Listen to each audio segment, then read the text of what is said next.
Good morning students. के coaching परिवार में आपका हार्दिक स्वागत है। अपना जो पिछला टॉपिक चल रहा था वो क्रिया। तो देखो क्रिया किसे कहते हैं। क्रिया मुख्य तौर से क्रिया किसे कहेंगे। क्रिया में मुख्यतः किसी कार्य का होना, किसी कार्य का होना या करना क्या कहलाता है, क्रिया।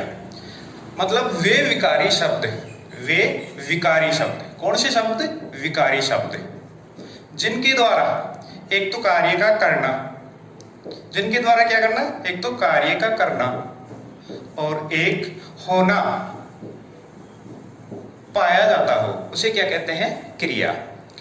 वे विकारी शब्द जिनके द्वारा, दो बातें याद रखना, जिनके द्वारा एक तो कार्य का करना और एक होना पाया जाता हो, उसे क्या कहते हैं, क्रिया। अब जैसे हिंदी व्याकरण में मुख्यतः क्रिया की पहचान ना प्रत्यय से होती है। किससे होती है, ना प्रत्यय से।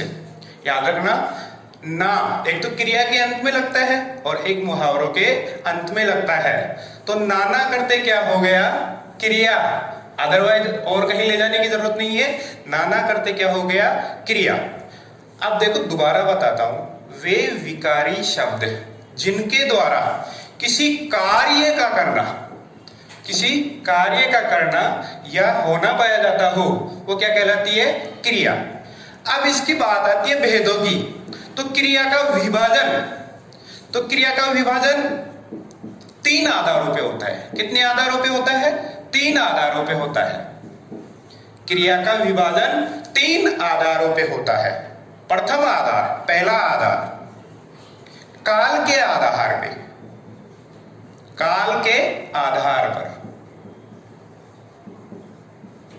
दूसरा कर्म के आधार पर। तीसरा रचना या संरचना के आधार पर। रचना या संरचना के आधार पर। अब देखो, दोबारा देखो, वे विकारी शब्द जिनके द्वारा किसी कार्य का करना या होना हो, तो उसे क्या कहते हैं, क्रिया। हिंदी वाक्य में क्रिया की पहचान मुख्यतः किससे होती है, ना प्रत्यय से होती है। और क्रिया के मूल रूप को क्या कहते हैं, धातु कहते हैं, या मूल रूप को हिंदी व्याकरण में क्रिया की पहचान ना प्रत्यय से होती है। और इसके बाद में देखो कि होना और करना क्या होता है। जैसे राम पुस्तक, सबसे पहले ये चीज गौर करो, करना और होना क्या होता है। राम पुस्तक पढ़ता है, राम पुस्तक पढ़ता है। तो यहां पे कर्ता कौन है, क्रिया में हमेशा कार्य कौन करेगा, कर्ता। कौन करेगा, कर्ता। तो यहाँ पे कर्ता कौन है, राम। तो राम यहाँ पे क्या कर रहा है, पढ़ने का काम। तो ये क्या हो रहा है, करना। और एक होना, किसी स्थान विशेष में होना। जैसे राम कमरे में पढ़ता है, तो कमरा क्या हो गया, उसके लिए होने का स्थान, रहने का। तो कमरा होना क्या हो गया, स्थान। तो क्रिया दो आधारों पे निर्धारित होती है, एक तो करना और होना। वे विकारी शब्द जिनके द्वारा कार्य का करना या होना पाया जाता है, उसे क्या कहते हैं, क्रिया कहते हैं। हिंदी वाक्यों में क्रिया की पहचान ना प्रत्यय से होती है। क्रिया का विभाजन तीन आधारों पे होता है। विभाजन कितने आधार पे होता है, तीन आधार पे। एक काल के आधार पे, दूसरा कर्म के आधार पे, तीसरा रचना या संरचना के आधार पे। अब देखो दोस्तों, काल के आधार पे क्रिया के कितने भेद होते हैं, तीन। कितने होते हैं, तीन। काल के आधार पे क्रिया के कितने भेद होते हैं, तीन। एक जो कि आप जानते होंगे, वर्तमान कालिक क्रिया। वर्तमान कालिक क्रिया। दूसरा भूतकालिक क्रिया। भूतकालिक क्रिया। और तीसरा भविष्यकालिक क्रिया। तीसरा भविष्यकालिक क्रिया।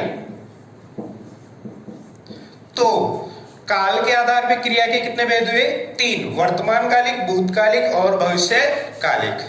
कर्म के आधार पे कितने होते हैं? कर्म के आधार पे दो भेद होते हैं। कितने? दो। पहली क्रिया अकर्मक क्रिया, अकर्मक क्रिया। दूसरी क्रिया सकर्मक क्रिया, दूसरी क्रिया सकर्मक क्रिया।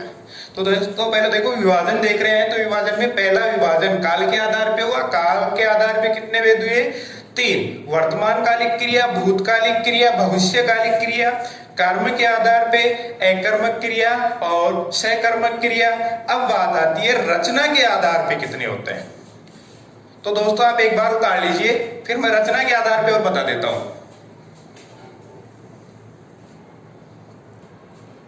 हाँ दोस्तों देखो, देख लिया था हमने काल के आधार पे और कर्म के आधार पे। अब है रचना या संरचना के आधार पे क्रिया के कितने भेद होते हैं।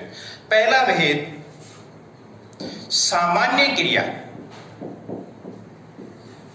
पहला भेद सामान्य क्रिया। दूसरा सहायक क्रिया, दूसरा सहायक क्रिया। तीसरा कृदंत, मतलब प्रत्यय से कृदंत क्रिया। चौथा प्रेरणार्थक क्रिया, प्रेरणार्थक क्रिया। पांचवा पूर्वकालिक क्रिया, पूर्वकालिक क्रिया। छठा नाम धातु, नाम धातु क्रिया। सातवां अपूर्ण क्रिया, अपूर्ण क्रिया।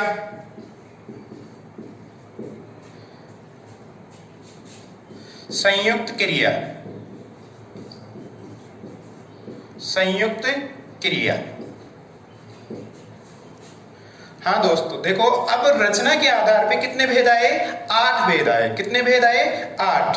सामान्य क्रिया, सहायक क्रिया, कृदंत क्रिया, प्रेरणार्थक क्रिया, पूर्वकालिक क्रिया, नाम धातु क्रिया और अपूर्ण क्रिया और संयुक्त क्रिया।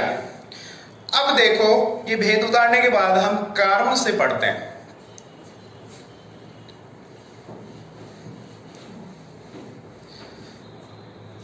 हाँ दोस्तों, अब देखो कर्म के आधार पर, किसके आधार पे?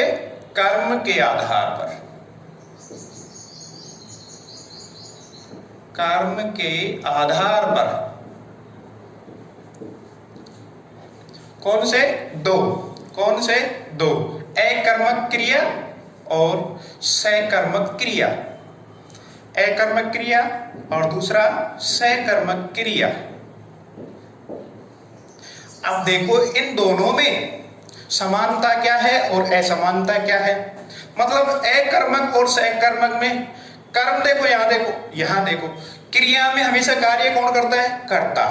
तो अब देखो सबसे पहले अकर्मक में देखते हैं। अ का मतलब क्या होता है? अभाव या कमी। अ का मतलब क्या होता है? अभाव या कमी। और स का मतलब क्या होता है? साथ।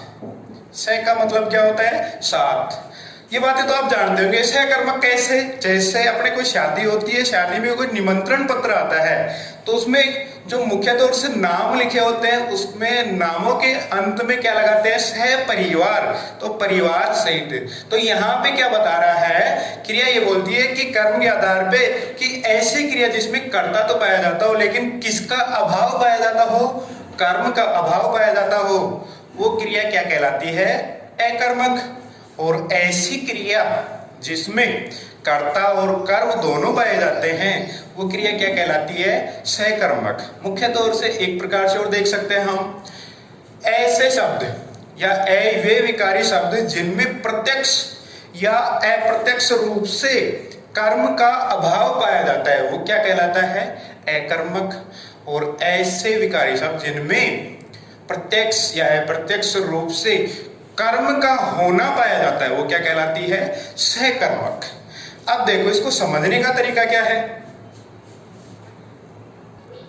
हाँ दोस्तों देखो, अब देखो एकर्मक और सहकर्मक के उदाहरण मैंने एक साथ लिख दिए। अब इनमें पहचानना है। पहचानना कैसे है? देखो, कर्म का अभाव पाया जाए वो क्या कहलाएगा? एकर्मक। और जिसमें कर्म पाया जाए वो क्या कहलाएगा? सहकर्मक। मुख्य तौर से एक ट्रिक भी चलती आ रही है, क्या और कौन। क्या और कौन से अगर वाक्य में प्रश्न किया जाए और उनके जवाब में कर्ता और कर्म मिल जाए तो क्रिया क्या होती है? सहकर्मक। और अगर उत्तर नहीं मिले तो क्रिया क्या होती है? एकर्मक। देखो पहला उदाहरण, रमेश शतरंज की अच्छी अच्छी चालें चलता है। रमेश शतरंज की अच्छी चालें चलता है। तो देखो हमेशा क्रिया में कार्य कौन करेगा? कर्ता। तो इसका तो कोई दिक्कत ही नहीं है, मतलब कर्ता कौन हो गया? रमेश। अब देखो प्रश्न बना के देखते हैं, कौन चलता है? रमेश। क्या चलता है? क्या चलता है? शतरंज या चालें? चालें चलता है। क्या चलता है? चालें चलता है। तो रमेश शतरंज की अच्छी चालें चलता है। क्या चलता है?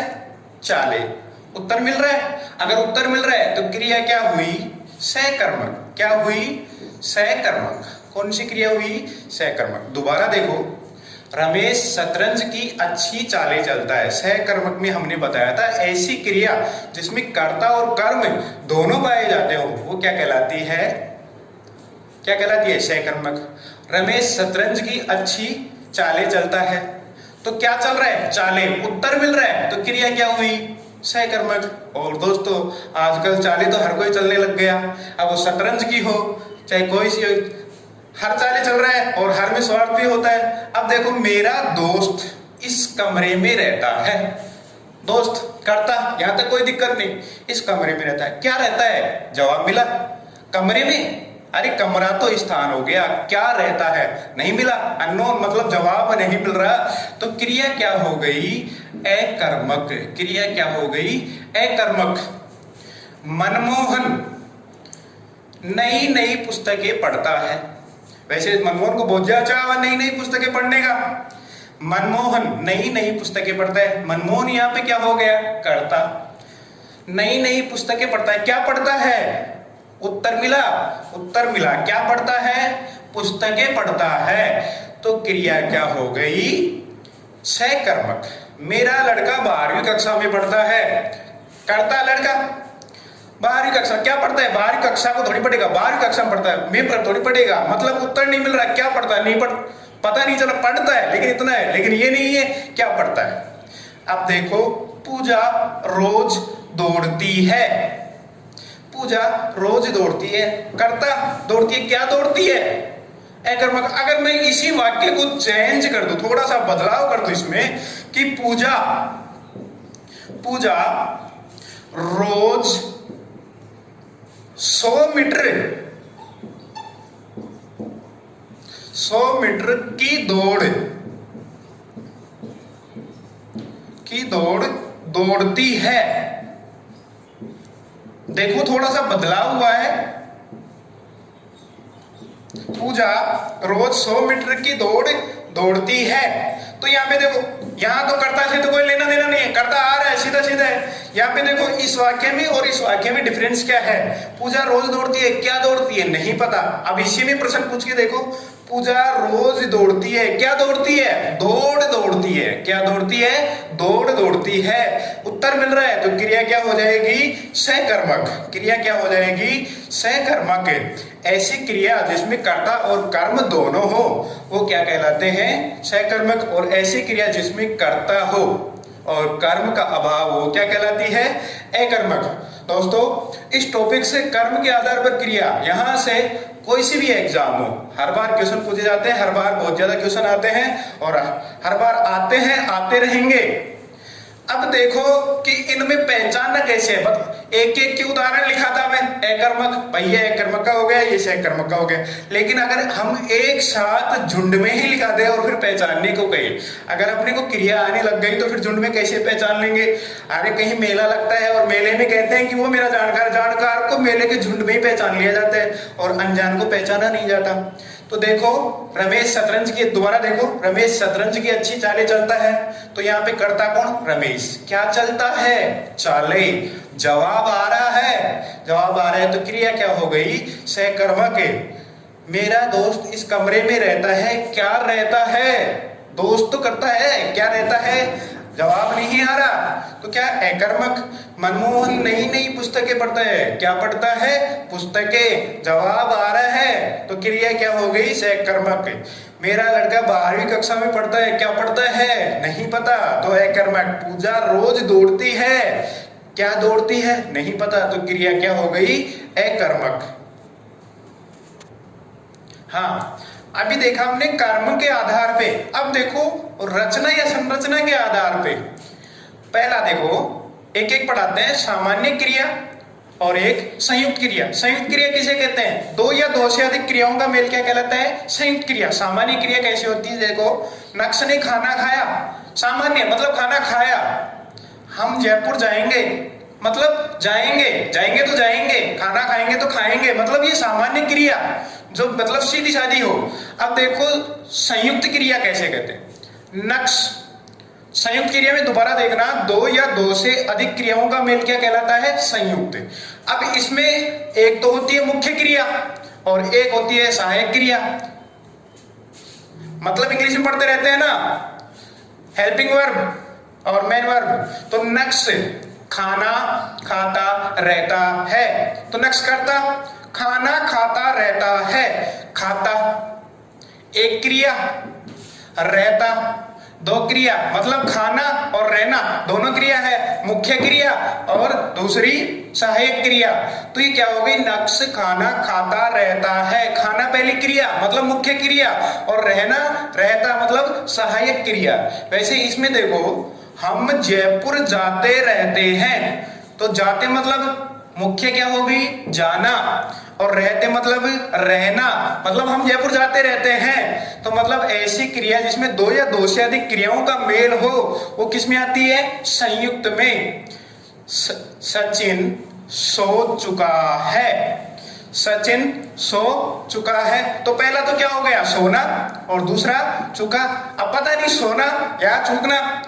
रोहित दौड़ रहा है, तो पहली क्रिया क्या हो गई? दौड़ना, और दूसरी रहना। कहने का मतलब यह है कि संयुक्त क्रिया में एक से अधिक क्रिया होंगी। कितनी होंगी? एक से अधिक। पहली क्रिया मुख्य क्रिया मतलब खाना।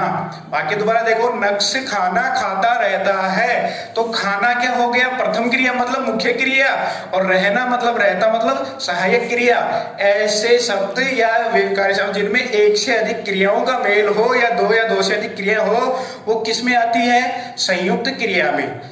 नक्श खाना खाता रहता है प्रथम क्रिया, द्वितीय क्रिया। हम जयपुर जाते रहते हैं, जाना और रहना दो क्रिया। सचिन सो चुका है, सोना और चुका। रोहित दौड़ रहा है, दौड़ना और रहना। और इधर देखो, नक्श ने खाना खाया मतलब एक खाना खाया। हम जयपुर जाएंगे, जाएंगे जाएंगे, मतलब ये क्या हो गई? सामान्य क्रिया, संयुक्त क्रिया। इसके आगे हम देखते हैं नाम धातु क्रिया। नाम धातु क्रिया किसे कहते हैं? नाम धातु क्रिया वे शब्द जो संज्ञा सर्वनाम विशेषण से मिलकर बनते हैं, वो क्या कहलाते हैं? नाम धातु क्रिया। देखो अब मैं उदाहरण बता देता हूं आपको। हाँ देखो, नाम धातु क्रिया। नाम धातु किसे कहते हैं? जो संज्ञा सर्वनाम विशेषण से बनने वाली क्रिया होती है उसे क्या कहते हैं? नाम धातु। अरे नाम किसे कहते हैं? संज्ञा। किसी व्यक्ति, स्थान, वस्तु, घटना, पदार्थ आदि के नाम को क्या कहते हैं? संज्ञा। और संज्ञा के स्थान पर प्रयुक्त होने वालों को क्या कहते हैं? सर्वनाम। और संज्ञा और सर्वनाम मिलकर जिसकी विशेषता बताते हैं उसे क्या कहते हैं? विशेषण। तो ये इनसे ही, मुख्यतः इन तीन से ही बनती है नाम धातु क्रिया।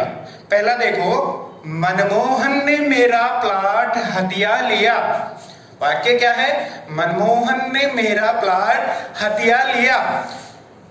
हथिया लिया, तो इसमें देखो हथिया, हथिया किससे बना है? हथिया संज्ञा है। हथिया क्या है? संज्ञा। हत्या क्या है? संज्ञा। तो किससे है? हाथ से क्या हो गया? हत्या। हाथ से क्या हो गया? हत्या। तो हत्या लिया मतलब नाम धातु, नाम से विशेष, किसके नाम से? संज्ञा के नाम से बन रही है। तो मनमोहन ने मेरा प्लाट हत्या लिया, तो हत्या यहाँ पे क्या हो गया? नाम धातु क्रिया। और हत्या क्या है? हाथ। हाथ क्या है? संज्ञा। और हाथ कौन सी संज्ञा है? अतिवाचक। उसने मुझे सम्मान के साथ अपनाया, उसने मुझे सम्मान के साथ अपनाया। तो अपना, अपनाना, अपनाया, अपनाएंगे मतलब ये क्या है? सर्वनाम। क्या है? सर्वनाम। सर्वनाम के साथ जो मिलकर बन रहा है वो क्या है? नाम धातु। मतलब संज्ञा, सर्वनाम और विशेषण के मेल से बन रही है वो क्या कहलाती है? नाम धातु। और इन तीन के मेल के बिना नाम धातु बनेगी नहीं। तीसरा देखो, मोहन आजकल दुबला गया है। मोहन आजकल दुबला। दुबला क्या है? दुबला मतलब पतला। दुबला क्या हो गया? विशेषण। तो विशेषण मोटा होगा एक, तो दुबला होगा, पतला होगा, ऊंचा होगा, छोटा होगा, बड़ा होगा, ये सारे क्या है? विशेषण। अपना, मैं, तुझे, समझ रहे हो ना? आप, अपने, मैं, तुझे, तुम्हारा, तुम्हारी, तुम्हारे, ये सारे किसमें आएंगे? सर्वनाम में। और इसमें किसमें? हत्या लिया मतलब ये संज्ञा में आएंगे। जाति, व्यक्ति और भाव, ये तीनों संज्ञा के भेद आएंगे। ये सर्वनाम में आएंगे और ये किसमें आएंगे? विशेषण में। तो नाम धातु क्रिया किसके बिना नहीं बनती है? संज्ञा, सर्वनाम, विशेषण के बिना नहीं बनती है। तो देखो, मनमोहन ने मेरा प्लाट हत्या लिया। हत्या मतलब हाथ से मिलकर बनी है, और हाथ क्या है? संज्ञा है। तो संज्ञा, सर्वनाम, विशेषण से जो मिलकर बनती है वो क्या होती है? नाम धातु। उसने मुझे सम्मान के साथ अपनाया। अब देखो, सम्मान के साथ अपनाया, ऐसा तो कोई नहीं है। अब देखो, एक चल रही है, रीति चल रही है, सम्मान के साथ अपना लिया। आजकल भाई भाई को नहीं अपनाता, किसको अपनाया? तो समझ जाओ, ये थोड़ा सा इंटरेस्टिंग मामला है। कोई व्यक्ति किसको अपना रहे हैं? सम्मान के साथ। किसको? पुल्लिंग की स्त्रीलिंग? स्त्रीलिंग को ही अपनाएगा, थोड़ा सा सम्मान दिखाएगा, अपना लिया। भाई को नहीं अपनाएगा, अपना लिया। अगर भाई का बच्चा हो तो उसको गोद भी नहीं लेगा, उस गोद नहीं लेगा। गोद का मतलब दत्तक पुत्र, और एक गोद होती है अंक। अंक मतलब गोद में लेना। मोहन आजकल दुबला गया मतलब दुबला हो गया, ये विशेषण है गुण में, गुणवाचक। अब देखो आगे, हाँ देखो, प्रेरणार्थक क्रिया। प्रेरणार्थक किसे कहते हैं? कर्ता स्वयं कार्य न करके किसी अन्य से करवाता है, उसे क्या कहते हैं? प्रेरणार्थक क्रिया। प्रेरणार्थक क्रिया का हमने विवरण कारक में भी देख लिया था। कैसे? कर्ता स्वयं कार्य न करके अन्य किसी दूसरे से, मतलब साधन या माध्यम से कराए। करण का मतलब क्या होता है? साधन या माध्यम में। बताया था हमने कारक में, अन्य से करवाए तो वहां पे क्या होता है? प्रेरणार्थक क्रिया। मतलब कर्ता कोई भी कार्य स्वयं न करे और अन्य को प्रेरणा देकर करवाए या अन्य से प्रेरणा देकर करवाए तो वहां पे क्या होता है? प्रेरणार्थक क्रिया। अब देखो, यहां से 100% क्वेश्चन आने वाला है। माँ बच्चे को राजेश से पढ़वाती है। माँ बच्चे को राजेश से पढ़ाती है, यानी कि पढ़वाती है। तो माँ खुद तो नहीं पढ़ा रही, प्रेरणा दे रही है। किसको दे रही है? प्रेरणा। मतलब प्रेरणा मतलब राजेश को क्या करती है? पढ़वाती है। एक बात याद रख लेना, प्रेरणार्थक क्रियाओं में क्रिया के मध्य में अधिकांशतः वा लगा होता है। देखो, पढ़वाती है, पढ़वा, वा लगा हो तो क्या होगी? प्रेरणार्थक। पढ़वाती है। एक बार गौर करना, और कई बार क्या है, गौर करते करते हम नीचे तक चले गए। मतलब एक उदाहरण बताया हूं, ये दूसरी उदाहरण है, इनमें कैसे बदलाव होगा ये भी बताऊंगा। माँ बच्चे को राजेश से पढ़वाती है, मतलब प्रेरणा देखिए, स्वयं कार्य न करके किसी अन्य से करवा रही है। पढ़वाती मतलब वाह प्रत्यय, क्या? वाह से। तो पढ़वाती है मतलब प्रेरणार्थक। सबसे बड़ी पहचान यह है कि क्रिया के मध्य में क्या लगा होता है? वाह। मुरारी धोबी से कपड़े, देखो गौर करने वाली बात, धुलवाता है, धुलवाता है मतलब धुलवाता है, वाह लगा हुआ है तो क्या हो गया? प्रेरणार्थक। तीसरा, दादी जी पोते से पत्र लिखवाती है। क्या करती है? लिखवाती है। मतलब खुद नहीं लिख रही, किससे लिखवाती है? पोते से। तो लिखवा, वाह आ गया तो वाह हो गया, तो ये किस पे आ गया? प्रेरणार्थक में। और यहां पे इंपॉर्टेंट बात एक और बता दूं आपको कि जो सभी प्रेरणार्थक क्रियाएं होती है, लगभग प्रेरणार्थक क्रियाएं सहकर्मक होती है। प्रेरणार्थक क्रिया क्या होती है? सहकर्मक होती है। प्रेरणार्थक क्रियाएं किसमें होती है? सहकर्मक। प्रश्न आ सकता है, प्रेरणार्थक क्रियाएं होती है एकर्मक, सहकर्मक, व दोनों, या सहकर्मक या एकर्मक दोनों। तो क्या होती है? सहकर्मक है। सभी प्रेरणार्थक क्रियाएं क्या होती है? क्वेश्चन आ चुका है, ये क्या होती है? सहकर्मक। अब देखो थोड़ा सा बदलाव, मतलब यहाँ पे वाह आ रहा था, अब कर्म भी आ रहा था। अब एक बात बताओ कि जब कर्ता किसी दूसरे से प्रेरणा देके कार्य करवा रहा है तो सहकर्मक क्रिया हो रही है, तो उसका मतलब कर्म तो होगा ही होगा, उसमें कर्म होगा तो ये सहकर्मक होगी। तो बच्चे को राजेश से पढ़वाती है। अब देखो यहाँ पे चौथा देखो, माँ बच्चे को नौकरानी से जगाती है, जगवाती नहीं है, जगाती है, जगाती है। आ क्या हो गया? आ। अगर ऐसा प्रश्न आ जाए, मैंने कहा है कि सभी प्रेरणार्थक क्रियाएं क्या होती है? सहकर्मक। लेकिन अगर ऐसा प्रश्न आ जाए तो थोड़ा सा बदलाव करना है। माँ बच्चे को नौकरानी से जगवाती है तो क्या होगा? प्रेरणार्थक। और जगाती है तो भी क्या होगा? प्रेरणार्थक। लेकिन अगर आ गया, लेकिन अगर वा की जगह आ गया, जगाती है, तो ये किसमें होती है? एकर्मक में। किसमें होती है? एकर्मक में। एक मोटी सी बात यही है, अगर पढ़वा मतलब वह आ गया तो किसमें? सहकर्मक में, और आ गया तो किसमें? एकर्मक में। और अगर ये दोनों नहीं पूछे तो है तो ये दोनों क्रिया क्या है? वाह और आ भी क्या है? प्रेरणार्थक क्रिया क्या है? प्रेरणार्थक। लेकिन एक क्वेश्चन यहाँ से बन चुका है कि सभी प्रेरणार्थक क्रियाएं क्या होती है? सहकर्मक। अगर वाक्य में वाह की जगह अगर आ जाए तो वो क्रिया क्या होती है? क्या होती है? एकर्मक। जगाती है। क्या जगवाती है? नौकरानी को थोड़ी जगवाएगी, क्या जगाती है? वही पहले वाले प्रश्न कर्म में, जैसे मोहन फल खाता है, क्या खाता है? फल।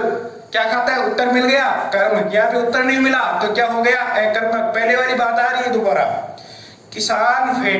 किसान बेटे से घोड़े को दौड़ाता है। क्या दौड़ाता है? घोड़े को क्या दौड़ाता है? आ गया, आ। अगर आ गया तो क्या होगी? एकर्मक। अब दूसरी बात, वाह और आ मिलकर किसका निर्माण करते हैं? किसका करते हैं? वाह और आ मिलकर प्रेरणार्थक क्रिया का। किसका निर्माण करते हैं? प्रेरणार्थक क्रिया। मतलब जिसमें कर्ता स्वयं कार्य न करके करण मतलब किसी साधन या माध्यम या अन्य किसी से करवाए तो वहां पे क्या होती है? प्रेरणार्थक क्रिया। माँ बच्चे को राजेश से पढ़वाती है, वह आ गया, अगर वह है तो भी क्या होगी? प्रेरणार्थक। आ है तो भी क्या होगी? प्रेरणार्थक। और अगर वह है और उसमें प्रेरणार्थक है, पूछे कि कौन सी क्रिया है तो क्या होगी? सहकर्मक। और आ हो तो कौन सी होगी? एकर्मक।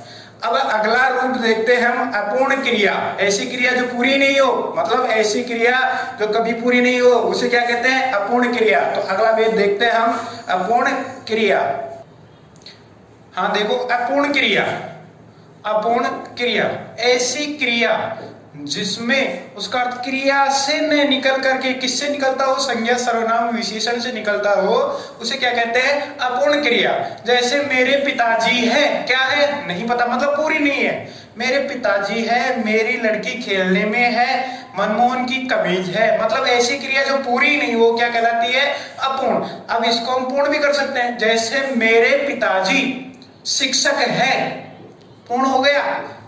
मतलब ऐसी क्रिया जो अपूर्ण हो। मेरे पिताजी है, नहीं पता क्या है, किसान है, शिक्षक है, क्या है नहीं पता, और नहीं पता तो क्रिया क्या होगी? अपूर्ण। देखो, मेरे पिताजी शिक्षक है, मेरी लड़की खेलने में क्या है? कुशल है। अब देखो यहाँ पे जोड़ के देख लो, कुशल है तो पूरा हो रहा है, और अगर पूरा नहीं हो तो क्या होगा? अपूर्ण। मनमोहन की कमीज है, कमीज क्या है? लाल है। क्या है? लाल है। कहने का मतलब मैं था, क्या था नहीं पता, मैं था, उसका था, क्या था? पुत्र था, पति था, क्या था नहीं पता, तो मैं था, उसका था, वह थी, वह कौन थी? आता है ना, वह कौन थी? कई बार गाड़ियों के पीछे होता है, कौन थी जो हंसकर चली गई? कौन थी? वह थी। कौन था? मैं था, वह है। तो ऐसी क्रिया जो पूर्ण नहीं वो क्या कहलाती है? अपूर्ण क्रिया। क्या कहलाती है? अपूर्ण क्रिया। और अपूर्ण क्रिया के बाद में हम देखते हैं पूर्वकालिक क्रिया। पूर्वकालिक क्रिया किसे कहते हैं? पूर्वकालिक क्रिया किसे कहते हैं? पूर्वकालिक क्रिया को हम 3 नामों से पुकारते हैं। पूर्वकालिक क्रिया को पूर्वकालिक, तात्कालिक या पूर्णकालिक क्रिया कहते हैं। पूर्वकालिक क्रिया, पूर्वकालिक क्रिया रीट में लगभग हर बार इसमें क्वेश्चन आता है, पूर्वकालिक, पूर्णकालिक या तात्कालिक क्रिया। ऐसी क्रिया जिसमें एक कार्य के करने के बाद में, मतलब एक कार्य हो गया, उसको करने के बाद में एक कार्य के करने के बाद में तुरंत दूसरा कार्य कर दिया जाए बिना रुके। एक कार्य के करने के बाद में तुरंत दूसरा कार्य कर दिया जाए, उसे क्या कहते हैं? पूर्वकालिक क्रिया कहते हैं। पूर्वकालिक क्रिया किसे कहते हैं? ऐसी क्रिया जिसमें एक कार्य के करने के बाद में तुरंत दूसरा कार्य कर दिया जाए, उसे क्या कहते हैं? पूर्वकालिक क्रिया। और देखो, पूर्वकालिक क्रिया की पहचान मुख्यतः वाक्यों में कार्य करके लगा हुआ होता है। अब देखो इसके उदाहरण कैसे आएंगे। उदाहरण देखो, जैसे चाय पीकर पढ़ो,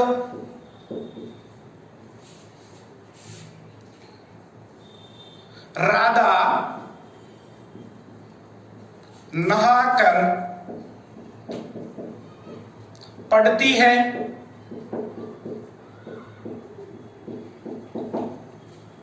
मोहन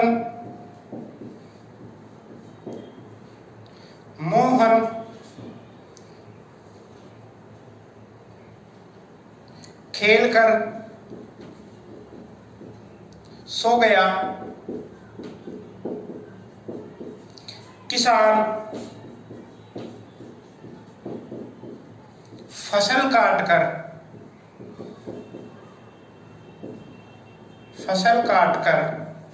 बाजार में बेचने गया,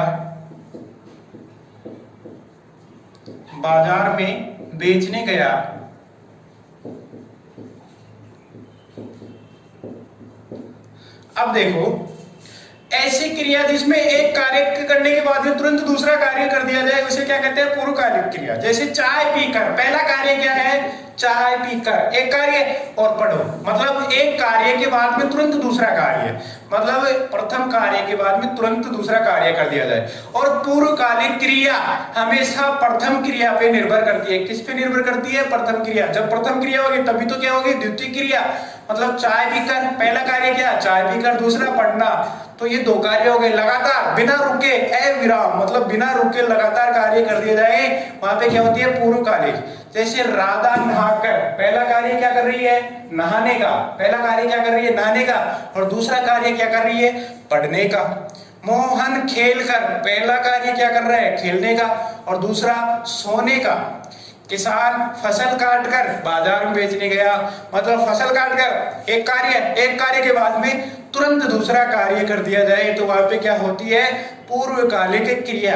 और मुख्यतः इसके वाक्य में क्या लगा हुआ होता है? कर या करके लगा हुआ मिला होता है। जैसे रमेश पढ़ते पढ़ते ही मर गया। रमेश पढ़ते, पहला कार्य क्या? पढ़ते पढ़ते, और दूसरा मर गया।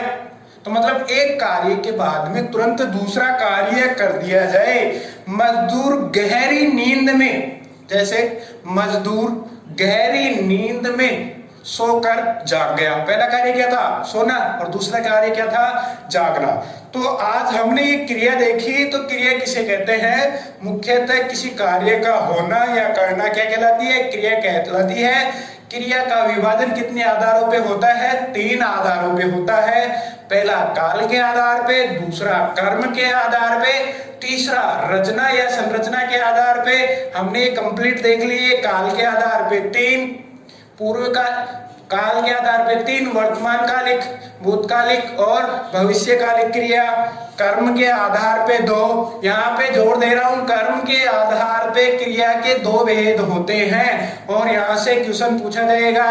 फिर उसके बाद में रचना या संरचना के आधार पे, इसके 8। ये हो गई क्रिया। अब क्रिया के बाद में हम नेक्स्ट क्लास में पढ़ेंगे वाच्य। क्या पढ़ेंगे? वाच्य। और वाच्य का समझ में आएगा तो थोड़ा सा कारक को देख लेना आप, कारक तैयार करके आना। तो हम नेक्स्ट क्लास में क्या पढ़ेंगे? वाच्य। तो दोस्तों लॉकडाउन में आप सभी सेफ होंगे, घर पे रहो, सुरक्षित रहो। धन्यवाद।